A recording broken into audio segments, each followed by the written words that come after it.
Continua. É, a parte lá de trigonometria, que a gente viu na outra metade, vamos deixar para ver isso depois, tá? Porque senão vai ficar bem densa a aula e vai ficar meio chato, assim. E aí, deixa para ver matemática quando só for ver matemática, beleza? É, agora, dando classificação às grandezas. De novo, pessoal, qualquer dúvida que vocês tiverem, podem perguntar, tá bom? Sem neurônios, beleza? Grandezas vetoriais são grandezas que dependem da direção. Essas grandezas não existem se você perguntar para onde. Tá todo mundo ouvindo? Dá para ouvir? Sim. Beleza. Dá É pra ouvir uma, sim. beleza. É uma força. Eu estou empurrando uma caixa. Se eu estou empurrando, logicamente você pensa que é para frente, né? Você fala, estou levantando a caixa. Estou levantando para cima. Estou com uma direção para cima. A velocidade, o carro está andando a 100 km por hora. Para onde? Para frente, para trás, entendeu? Essas são grandezas que existem só com as direções dela. Se não tiver direção, ela não tem como existir. Eu não estou falando que o cara está sendo acelerado. Está sendo acelerado para onde? Entendeu? Não existe você perguntar para onde. E outras grandezas, elas existem sem depender da direção, como, por exemplo, o tempo, a temperatura.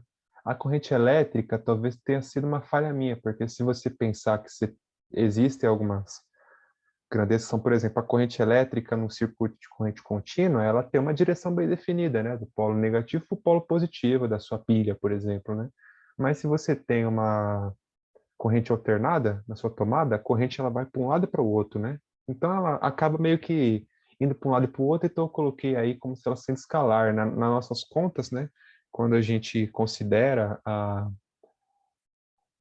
corrente elétrica, claro que a gente pode considerar ela como sendo complexa, né? Corrente e tensão complexas, aí a gente vai entrar vetor na parada, mas corrente elétrica, né? É igual a tensão, né? Dividido pela resistência, né? Ou V sobre R. Depende de como você querer, né? Então aqui ela não tem a setinha, a gente não trata ela como vetor nesse caso, beleza? Então a corrente elétrica para efeito de conta e para efeito vestibular ela não é um vetor, beleza? O tempo também não é um vetor, não é uma grandeza vetorial, porque o tempo vai embora. Você pode até falar, poxa, eu vi nos Vingadores que o tempo volta, os caras voltam no tempo. Tá, mas isso daí, nas nossas contas, a gente vai falar que o carro, acontece muita questão de carro, muita questão mesmo. Então, tipo, é legal falar de carro, porque o nosso carrinho aqui, ele vai andar, ô carrinho feio, ele vai andar num espaço aqui em um período de tempo. Andou 15 segundos, sei lá. Ele nunca vai andar menos 12 segundos. Nunca, né? A gente está contando a partir do momento que a gente começa a ver o tempo igual a zero, né?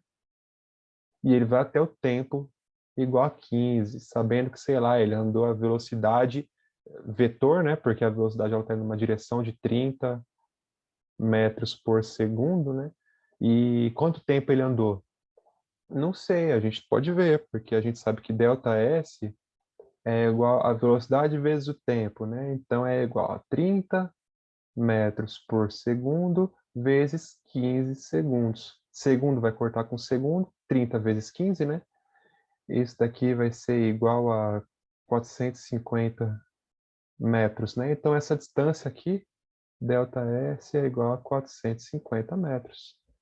E essa grandeza aqui, o espaço, ela acaba sendo um vetor também. Isso parece contraintuitivo, mas é, porque nesse caso aqui ele está andando em direção do eixo X. Então vai ser 450 metros em X. Por aí vai, né? Você poderia estar subindo, né? Um foguete subindo. Então seria 450 metros em Y. Ou poderia estar numa direção intermediária, sei lá, uma mosca voando.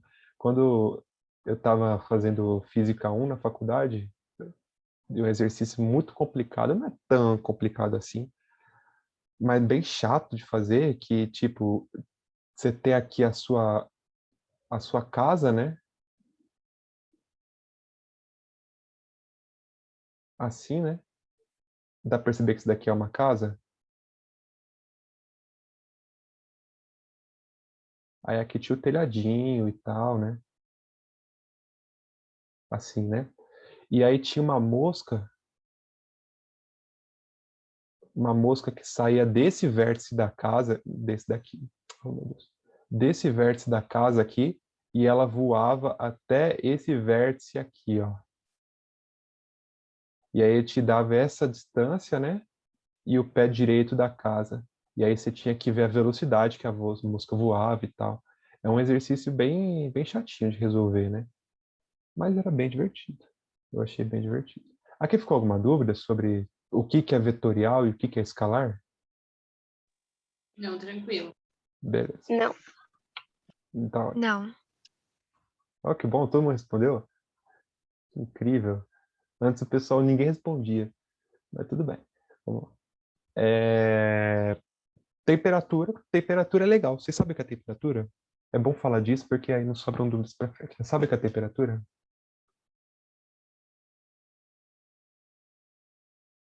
Por definição, né? Temperatura, tipo, do ar, do corpo. Isso. O que é temperatura? Uhum. É algo relacionado a calor, a forma de medir o calor, não sei. Calor. Calor. Calor. Calor é uma energia, né? Calor tem aquelas fórmulas lá que é Q igual a mc delta T, né? E também tem Q é igual a ml e tal. M é a massa do corpo, C é o calor latente, L é o calor específico, delta T é a variação de temperatura, então pode ver aqui que calor, né, está associado com a temperatura, e dois fatores aqui que são propriedades do material, né, a massa que ele tem, né, e o calor específico, que é quanto calor ele consegue absorver em tanta variação de temperatura, é um negócio mais ou menos assim. Mas calor, desconsiderando esse negócio, está associado com a temperatura, ó. Calor é igual a temperatura, multiplicado por um fatorzinho. E esse calor aqui é energia térmica do negócio. Quando você tem lá a sua estrutura, eu gosto de desenhar em metais porque eu sou metalúrgico e porque metais é sempre mais fácil de trabalhar. São várias bolinhas que estão empacotadas uma em cima da outra. Cada bolinha aqui é um átomo do metal, entendeu? Beleza? Esses átomos, eles estão interligados por forças interatômicas que são tipo molas. Aqui tem uma molinha aqui. Quando você aumenta a temperatura desse cara, ele começa a vibrar, então ele começa a fazer aqui mais rápido, entendeu? Então ele começa a coisar assim. Então, quanto mais temperatura você tem, mais rápido ele vai fazer esse movimento de vibração. Se você tem bem pouca temperatura, ele vai fazer um negócio assim, bem devagar. E vai chegar numa temperatura bem baixa, que todos esses átomos eles vão entrar no mesmo estado quântico. Aí é besteira, né? Mas aí todos os átomos vão vibrar na mesma direção, na mesma frequência, comprimento de onda que eles vão emitir, sei lá. E aí você vira um condensado de Bose-Einstein. Basicamente, toda a sua estrutura vira um átomo bem grandão. Esquisito, né? E se você aumentar muito a temperatura, o metal que ele está ligado, assim, dois átomos bem perto um do outro, eles vão meio que soltar essa ligação, eles vão começar a vibrar sozinhos. Então, você quebrou essa força de ligação aqui, que não é uma ligação química, é uma força interatômica. A Carla estava na outra aula, a gente falou de forças interatômicas, né? Acho que a gente comentou por cima. Então, essa estrutura aqui vai uma bolinha para cá, uma bolinha para cá, outra bolinha para cá, isso daqui vai virar um líquido. Então, quando você aumenta a temperatura, ele vai começar a vibrar cada vez mais separado. E aí vai virar um líquido. Se você aumentar mais a temperatura, esse líquido que ele está vibrando mais rápido que o metal frio, né? Porque frio ele está vibrando bem devagar. Esquentou, ele começou a vibrar mais rápido. Esquentou mais, ele vibrou tanto que ele começou a sair. Ele saiu um do lado do outro. Se você aumentar mais, ele vai ficar todo doido, ele vai virar um gás, né? Ele vai ter uma molécula vindo para cá, outra para cá, outra para cá, outra para cá, tal, tal, tal. É difícil a gente pensar em metal gasoso, mas pode existir, né? É só aumentar uma temperatura muito grande. Então, por definição, o que é temperatura? Temperatura é como as moléculas do meu sistema elas estão agitadas. Se eu tenho as moléculas bem pouco agitadas, ele está no estado sólido bem juntinho do outro. Se elas estão mais agitadas, pode estar no estado sólido, só que elas vão estar mais doidas aqui. Se você aumentar mais a temperatura, elas vão virar líquido, mais gasoso, mais ainda, o próprio elétron ele vai vibrar tanto assim que ele não vai aguentar e vai sair de perto do próton, ele vai virar uma sopa bem grande, vai ser o plasma, não do sangue, o plasma do Sol, por exemplo. Então, temperatura é o grau de vibração das moléculas no sistema. Você coloca a sua frigideira no fogo, a sua frigideira vai estar quente. Então, as moléculas lá estão bem vibrando muito rápido, muito forte. Se você aumentar muito a temperatura, por isso que panela de alumínio, a gente coloca em fogo do fogão, né? Mas a gente não pode colocar no fogo muito grande, aquelas forno a lenha, sabe? Aqueles forno a lenha de pizzaria, não de pizzaria, mas de fogão de interior. Se tu meter uma panela de alumínio lá, talvez, não que vai acontecer, mas talvez o ponto de fusão, você sabe o que é a temperatura de fusão? É quando começa a ferver? Quando ele derrete. Quando ele derrete. Ah, Temperatura de ebulição é quando ferve. Eu não sei quanto o alumínio ferve, mas eu sei que a água, a 1 atm, né? Que é a pressão atmosférica no nível do mar, né? Ferve a 100 graus Celsius. Se você, aqui em São Paulo, a água ferve a 98,6 graus Celsius. Eu sei disso porque lá no laboratório que eu trabalho, o máximo que o termômetro mede é 98,6. Depois disso a água tá subindo. Então, se você não tem 98,7, 98,8, 99 graus, porque a água aí já virou vapor, porque a pressão aqui é menor, né? Porque você está mais longe do nível do mar, entendeu? Você sabe o que é pressão atmosférica, né? Eu tenho dúvida disso.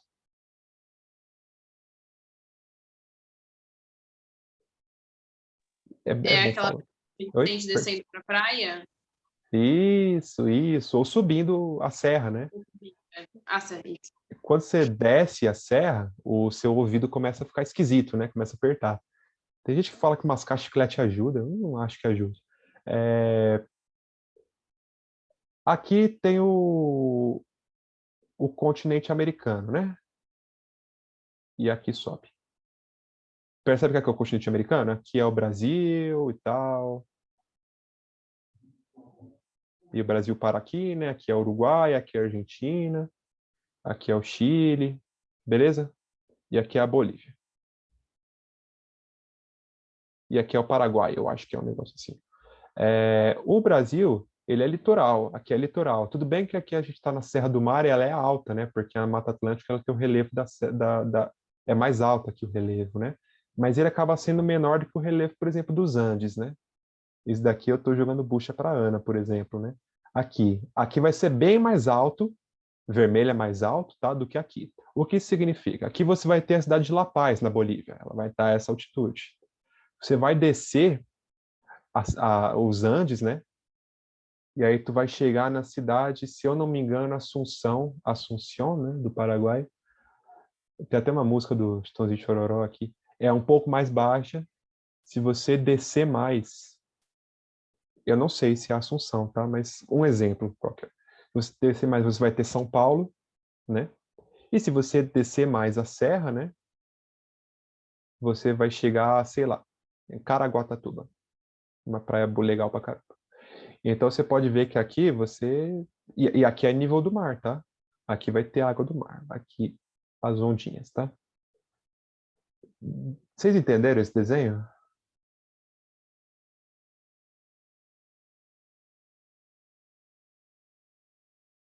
La Paz, aqui é a Assunção, aqui é São Paulo e aqui é Caraguá. A altitude aumenta. Aqui é Assunção, acho que é 1.200 metros de altura. São Paulo, acho que é 400 metros de altura. Eu acho que Assunção é a mesma altura de São Paulo, mas vamos falar que seja 700 metros de altura. O que acontece nesse esquema aqui? A gente tem ar, né? Ainda bem que a gente tem ar. Eu vou colocar essa aqui. A gente tem ar. O ar aqui tem muito ar. Por quê? Porque toda a atmosfera, conforme você vai subindo na atmosfera, você diminui a quantidade de moléculas de ar que você tem. O ar ele tende a ficar mais perto do núcleo do planeta, né? Porque ele é atraído pela gravidade. Conforme você sobe a altitude, você acaba tendo menos ar. E conforme você sobe mais, você acaba tendo menos ar. Então, quando você está aqui bem perto do nível do mar, você tem muito ar no nível do mar, né? E você tem muitas moléculas aqui para baixo. Então, essas moléculas fazem uma força, já que é uma força distribuída por uma área, a gente chama de pressão, né? pressão, que é uma força distribuída igualmente, nesse caso, né, por toda uma área, que é a área de superfície do planeta, é a pressão atmosférica. Então, a pressão atmosférica em Caraguá aqui, ela vai ser 1 atm. Vocês gostam de futebol? Eu gosto pouco. Gosto um pouco. Não tem nenhum time de São Paulo hoje que está pegando pedreira, né? Mas, por exemplo, o Boca Juniors, semana passada, jogou em La Paz contra o The Strongest. Dizem que jogar em La Paz é ruim, que são os times de altitude, que São Paulo sempre perde. Se São Paulo sempre perde para esses caras de altitude. Por quê? Porque lá tem muito pouco ar. A pressão atmosférica é menor, então o ar é rarefeito. Então, quanto mais você desce, mais perto do nível do mar, você aumenta a pressão. Lá em La Paz, a pressão vai ser 0,87 atm. E aí é um problema, né? Porque você vai respirar menos. E isso daqui, existe a lei dos gases ideais, isso a gente vai ver mais para frente, se tudo der certo, que a pressão vezes o volume que o gás ocupa é igual ao número de mols, né, que o gás tem, a quantidade de matéria que ele tem, vezes a constante dos gases ideais, que isso daqui não interessa muito, uma constante para deixar as retas bonitinhas, vezes a temperatura. Então, se você diminuir a pressão atmosférica, você diminui a temperatura. O volume é o mesmo, né, que é o volume do planeta. Então, você diminui a temperatura de ebulição, por exemplo. Então, a água ela vai ferver a menos temperatura. Se você está a 1 atm no nível do mar, você está aumentando a pressão, então você está aumentando a temperatura de fusão, que o máximo é 100 graus Celsius, né? De ebulição, na verdade. O que deu para entender é um conceito bem legalzinho. Às vezes cai questão teórica, é bom falar, né? Ficou claro ou ficou confuso? Deu para Não, entender, sim. Deu para Beleza. entender. Deu para Eu, entender.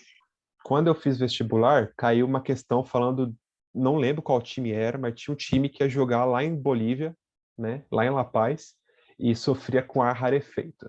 E aí eles perguntavam por que o time joga mal lá em cima? Porque ele tem ar rarefeito, a dificuldade de respirar porque o ar lá é mais concentrado, dificuldade de respirar lá porque o ar lá é mais poluído, ou a dificuldade de respirar lá porque o ar ele é rarefeito, né? Que tem menos ar em quantidade de volume. A resposta era essa, tem menos ar em quantidade de volume. Às vezes acontece, tá? Tá bom. Professor, Oi. e aí, no caso, as pessoas que vivem nesses lugares que a altitude é maior, elas já estão acostumadas, o organismo delas já se adaptou àquilo ali. Quem Isso. sofre é só quem vem de fora. Quem sofre vem de fora. Por isso que eu pergunto futebol, porque eu adoro futebol. Os caras da Bolívia é muito ruim, eles jogam bola muito mal, mas chega lá em cima eles ganham, porque o pessoal não aguenta jogar. Não aguenta ficar correndo 90 minutos sem respirar. Então chega no meio do tempo, 45 minutos, eles já estão mortos. E aí o time da Bolívia sempre marca no segundo tempo. Então no primeiro tempo o time brasileiro vai marcar, no segundo tempo o time da Bolívia vai marcar gol. Porque o pessoal não aguenta, entende? Quando eles subiram o Everest a primeira vez, dizem que o primeiro homem que escalou o Everest foi um inglês, né? Não lembro quem era, mas ele era um inglês. Mas é mentira, porque lá no Nepal, né, no Tibete, que o Everest fica no Tibete, tem uma tribo, eu me esqueci o nome da tribo agora, me esqueci, eu vou mandar no grupo para vocês. E essa tribo aí é uma tribo das altitudes lá. O pessoal é mó esquisito, eles têm as costas mó largas, assim, porque o pulmão deles é muito grande. Porque eles evoluíram, aí tem evolução, para conseguir respirar mais. Então, o pessoal não existe, homem branco, que o pessoal fala que são os europeus, né? Não existe europeu no topo do Everest sem esse pessoal da tribo lá, que eles até são negros, né? Moram lá no Tibete, na coisa da Índia. Então eles falam que o homem branco ele desvendou o topo do Everest, mas é mentira, porque eles chegaram só depois desse pessoal dessa tribo. Se não tivesse pessoal dessa tribo, eles não iam chegar lá. Até hoje, só sobe gente no Everest acompanhado desses guias desse pessoal. Então eles já estavam lá no topo faz tempo lá. E porque o pessoal é evoluído, eles não sentem eles levam, inclusive os europeus sobem e esses caras levam carregando as bagagens dele, né? Essa história eles não contam, mas eles aí fica fácil, né? Subir, não fácil, mas facilita, né? Depois vou mandar para vocês. Tem um videozinho bem legal. Vamos continuar. As unidades de medidas fundamentais. a gente consegue descrever a maior parte dos fenômenos físicos, pelo menos todos que dependem no vestibular, em função dessas 7 grandezas fundamentais. Vocês conhecem todas elas? Dá uma lidinha. Vocês conhecem todas elas? Eu acho que só esse Kelvin aí que a gente aqui é Celsius, né? Então, o Kelvin é a escala científica. É muito legal o Kelvin. Eu não sei se vocês lembram do Cavaleiro do Zodíaco. Eu sou de 95, mas o meu irmão assistia. Se é que nem eu, então, mais ou menos. Cavaleiro do Zodíaco, né? CDZ aqui, passou muito tempo mesmo na TV. E aí você tinha o Mestre Camus, né? Que ele soltava exclamação Aurora, né? Seu irmão deve saber. Ele, um golpe de gelo. Um golpe de gelo. Aí ele soltava o gelo lá e ele falava que o golpe dele era tão eficaz porque o golpe chegava na temperatura do zero absoluto. Sabe o que é zero absoluto? Vocês sabem o que é zero absoluto? Ah, é a temperatura do golpe do Mestre Camus, né? De Aquário. Não, não é. Também é, também. Mas o zero... Perdão, você falava? Entendi. Não. Ah, beleza. O zero absoluto, lembra que a molécula está vibrando aqui, no estado normal dela. Está quente, mas não deixa de ser sólida. Quando ela diminui a temperatura, ela vai começar a vibrar menos. Se você diminuindo, ela vai começando a vibrar menos, menos, menos. Vai chegar uma hora que ela vai vibrar todas do mesmo modo, que nem o condensado de Bose-Einstein, né? Vai chegar uma hora que não vai ter vibração, ela vai parar. Congelou, parou. Essa temperatura é a temperatura do zero absoluto. E essa é a temperatura de 0 Kelvin. Não é graus Kelvin, é só Kelvin. O Kelvin, ele calculou, teoricamente, como é que seria esse negócio. A temperatura de 0 Kelvin é a temperatura onde não tem nenhum tipo de movimento na matéria. Então, a temperatura é a movimentação das moléculas, né? Grau de agitação das moléculas. Se você não tem agitação, você não tem temperatura. Então, você consegue ter uma temperatura menos 1 Kelvin. Não, se eu não me engano, não. Não, porque é um mínimo. Porque você para de mexer. Você não consegue mexer ao contrário, né? Você para. Depois que você parou, não tem mais o que fazer. Então, a menor temperatura que pode existir no universo é a temperatura de 0 Kelvin, que é o absoluto. E aí o Kelvin, ele pegou a escala dele, né? E colocou que o zero era a temperatura de zero absoluto, e 0 Kelvin é igual a 273,3 graus Celsius. 100 Kelvin é igual a 373,3 graus Celsius. Então, tipo, é só 100 graus, 273 graus, né, a mais. É a mesma escala, entendeu? Fahrenheit, aquela escala graus Fahrenheit que os americanos usam, estadunidenses usam, né, não são americanos, nós somos americanos, né, que eles usam é mó viagem, cara, é besteira. Eles parecem até idiota fazendo aquele negócio, mas Celsius e Kelvin são muito legais. Inclusive, eu vou mostrar isso daqui depois. Aqui tem a conversão de... Perdão? Não, eu ia falar que eu acho que todas as outras medidas eu já vi, menos aquela candela, acho que é Candela. candela que fala. Candela. Candela. A gente vai passar lá. Aqui, temperaturas que não estão no SI, tipo, graus Celsius são graus Kelvin, não são Opa, já falei besteira. Graus Celsius são Kelvin, né? Temperatura em Kelvin, menos 273, né? Porque é a mesma coisa, 273,3, tem, ó, 0,16, ó. Tem umas coisinhas assim, né? Então, 0 graus Celsius, 0 Kelvin, é menos 273 graus Celsius. Aqui eu falei besteira, aqui é menos, né? Então, 100 Kelvin, né? Opa, me confundi todo aqui, me desculpe, pessoal. 0 Kelvin é 273 graus Celsius. 0 Celsius é igual a 273 graus. Não são graus. Não, a gente não fala graus, né? Porque não é uma escala graduada, é uma escala absoluta, né? 273 Kelvin. E 100 graus Celsius, né? É igual a 373 Kelvin. E 200 graus Celsius? Quanto é?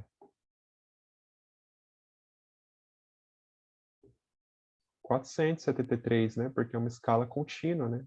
Não varia. Então só vai embora, só somar. Facinho, né? No vestibular essa é a questão mais tranquila. O difícil é passar para Fahrenheit. Fahrenheit é... Esses estadunidenses têm uma mania de dificultar as coisas para só eles fazerem as coisas, né? Você joga em Fahrenheit, você tem maior trabalho para converter. Enfim. A gente trabalha com Celsius e Kelvin, né? É melhor trabalhar com Kelvin.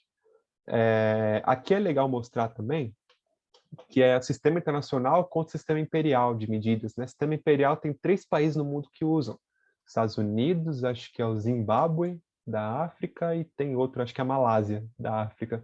Nem a Inglaterra, que criou o sistema imperial, usa mais esse sistema imperial, né? Para você ver como eles não ligam, né? Porque é muito ruim. Porque, olha, no sistema internacional, 0 milímetros, 1000 milímetros viram 1 metro. 1000 metros viram 1 quilômetro. 1000 gramas é 1 quilograma. Você tem essas escalas aqui, quilo, né, mili, depois a gente vai falar disso. E 1000 quilogramas é uma tonelada, são 1000 quilos. Então você vai de 0 a 1000, 0 a 1000, 0 a 1000, bem simples, né? Celsius, né, é de 0 a 100, né, onde a escala é lógica, né, onde o 0 é a temperatura básica, né, e a 0 graus Celsius é a temperatura onde a água congela, e 100 graus Celsius é a temperatura onde a água ebule, né, a temperatura onde a água vira vapor. Fahrenheit, o que é a temperatura a escala de temperatura que eles usam é besteira, porque é uma escala arbitrária. 32 Fahrenheit é a temperatura onde a água ela vira gelo, e 212 Fahrenheit é a temperatura onde a água evapora. Qual é a lógica? 0 Fahrenheit significa o quê? Não sei. Ninguém sabe explicar isso daqui. É uma escala. Esse Fahrenheit que ele criou, essa escala de temperatura, ele era médico. Nada a ver, entendeu? Mas eles usam até hoje porque eles são meio besta, né? E aqui também é um bônus, né? A gente usa dia, mês e ano, né? Hoje é dia, sei lá, hoje é dia aqui, 01 do 5 de 21, né? Lá eles usam 05, 01, 21.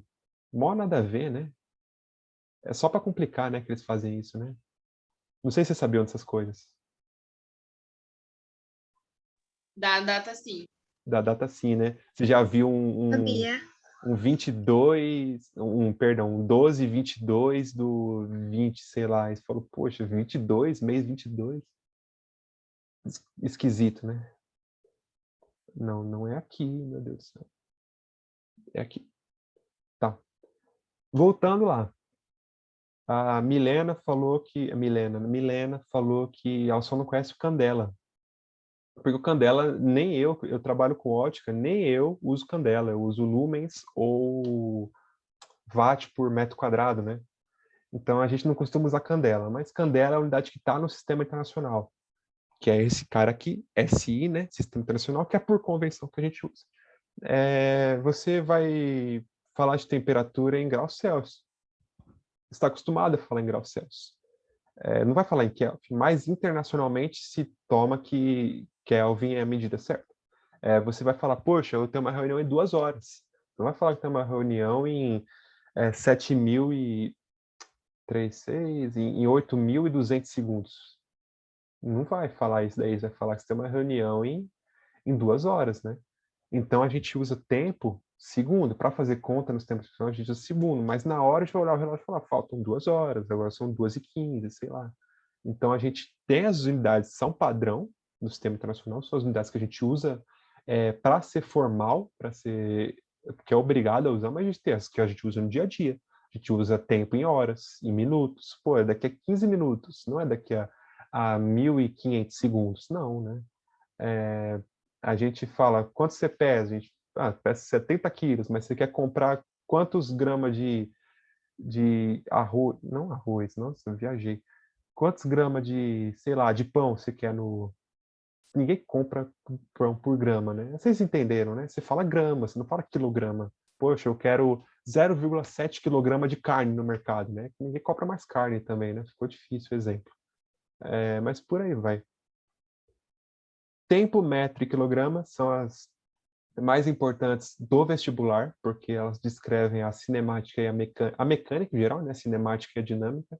Então, a gente tem que se acostumar a trabalhar com segundo, metro e quilograma. O metro, a gente vai mostrar daqui para frente, que metro segundo vira velocidade, velocidade a gente está acostumado com quilômetro por hora, né? Que é a velocidade do carro, você não vai falar em metros por segundo, fala por hora. Tem um fator de conversão, a gente vai ver daqui a pouco.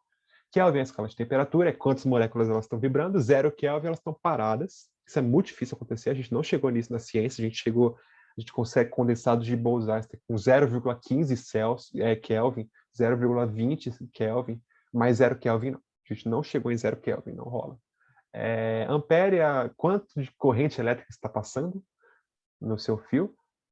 Chega a mais ou menos 10 amperes a sua corrente do chuveiro, né? Quanto mais corrente, mais quente a sua água fica, né? Por isso que você tem que estar aterrando, porque se você não aterrar, se o seu chuveiro não tiver o fio verde, vai passar 10 amperes do seu corpo. Lembrando que 0,3 amperes, né? Que é igual a 300 miliampere, isso daqui mata. Isso daqui mata por parada cardíaca. Se você tiver 1 ampere, isso daqui mata as pontas dos dedos.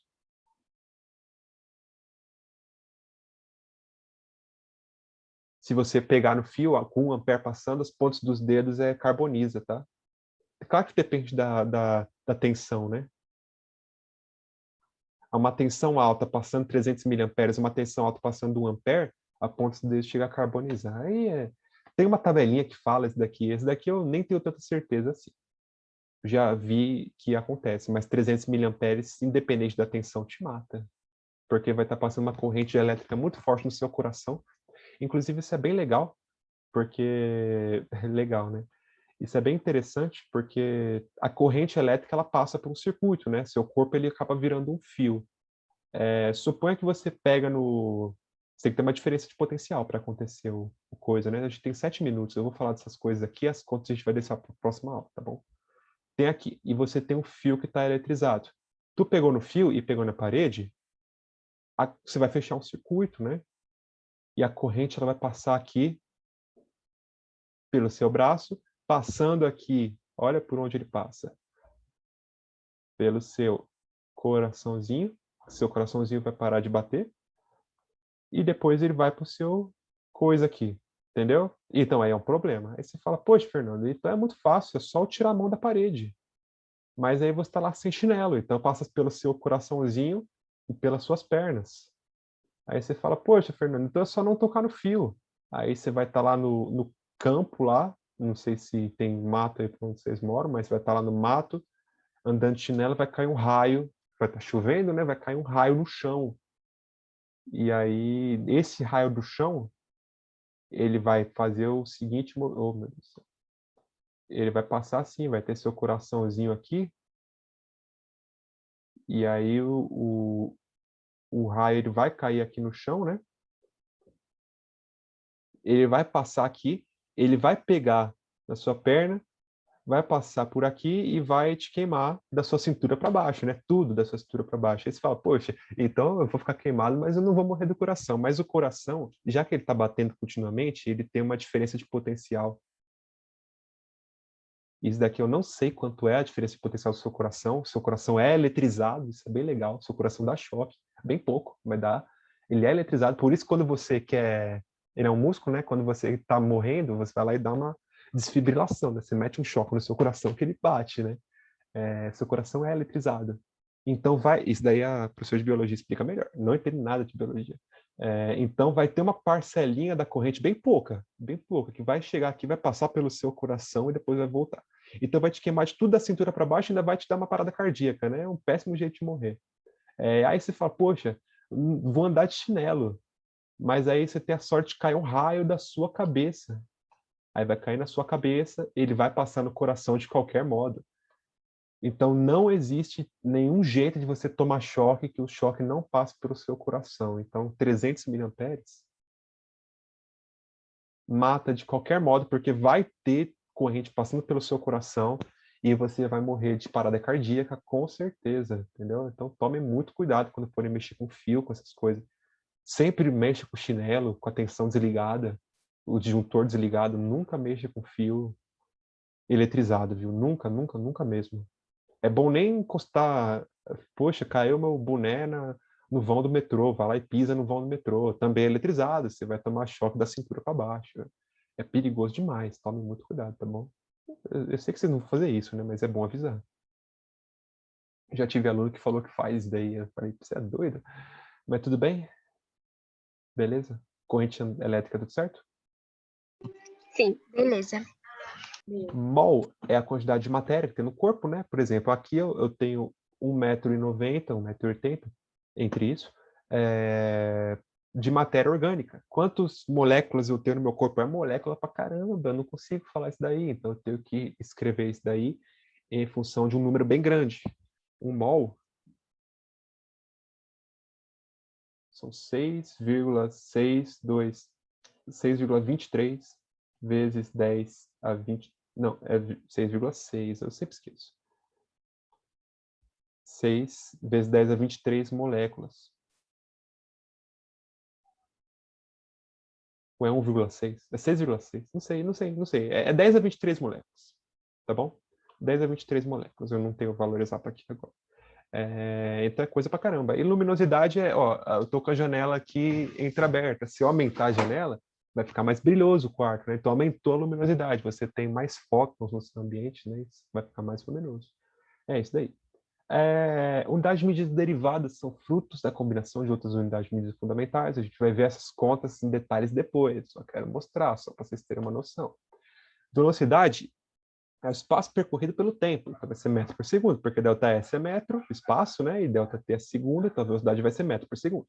A aceleração é a variação de velocidade dividida pelo tempo. Então vai ser metro por segundo, né? Que é esse cara aqui, dividido por segundo, então vai ser metro por segundo ao quadrado. A energia cinética é meio mv ao quadrado, então vai ser esse v aqui é metro quadrado segundo ao quadrado vezes quilograma. A gente dá um nome para essa unidade aqui, para não ter que escrever isso daqui o tempo todo, a gente chama ela de joule, né? E a força é massa de aceleração, é quilograma vezes metro por segundo ao quadrado, que é esse cara aqui. Também tem o nome, é Newton, são os caras que estudaram isso. Trabalho, que é energia, né? Foi hoje é dia do trabalho, inclusive. Do pelo joule, então a gente fala que é joule. E Newton foi o cara que estudou a força, que a massa caiu na cabeça, a gente chama de Newton.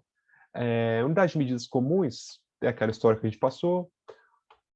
Dá para se transformar quilômetros por hora em metros por segundo, colocando um fator de conversão, porque você sabe que 1 quilômetro são 1.000 metros, e 1 hora são 60 minutos, são 60 vezes 60 segundos, então são 3.600 segundos. Você faz uma regra de 3. Isso fica a cargo de vocês. Eu vou depois passar um exercício para vocês verem isso. Vocês vão ver o vídeo no YouTube e vão fazer, ou vocês vão fazer a parte, mas tudo bem. Vai dar 1/36, aí vai dar esse cara aqui. A gente vai falar tudo isso depois quando a gente falar de cinemático, só quero mostrar. Então vai ter um fatorzinho de multiplicação de metro por segundo e quilômetros por hora. Eu estou agilizando porque ela vai terminar em 1 minuto, tá, gente? Prefixo DSI é essa parafernália toda. Vamos fazer o seguinte, pessoal. Na próxima aula, já que eu falei esse finalzinho muito corrido, vocês não entenderam nada, né? Ou entenderam alguma coisa? Ficou corrido, né? Bom, Ficou um pouquinho corrido, porque é muita informação, né? é a informação, mas vocês não se preocupam com a conta, porque a gente vai passar as contas e as fórmulas depois. Esses prefixos DSI são bem interessantes, tipo centímetro, né?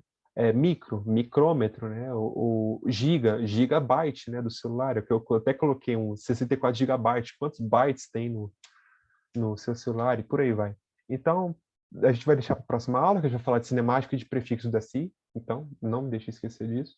A reunião está acabando, pessoal. Qualquer dúvida, vocês podem mandar no WhatsApp, já que não vai dar tempo. O vídeo eu vou mandar para a Júlia, ela já vai postar no YouTube. Qualquer coisa, vocês assistem de novo. E na próxima aula a gente vê os prefixos da CI e começa a cinemática com essas fórmulas doidas aqui. Não se preocupem, vocês vão tirar de letra, tá bom? Tá Quero bom. ser bem criativa que nem você, assim. Quando eu ver essas fórmulas. Confiança, viu? Confiança, vocês vão aprender. Beleza, pessoal? Um abraço, viu? Obrigado pela presença. Bom final de semana, bons Obrigada a estudos. você. Tchau, tchau. Obrigada pela aula, professor. Obrigada pela aula, professor. Até logo. Depois manda um zap qualquer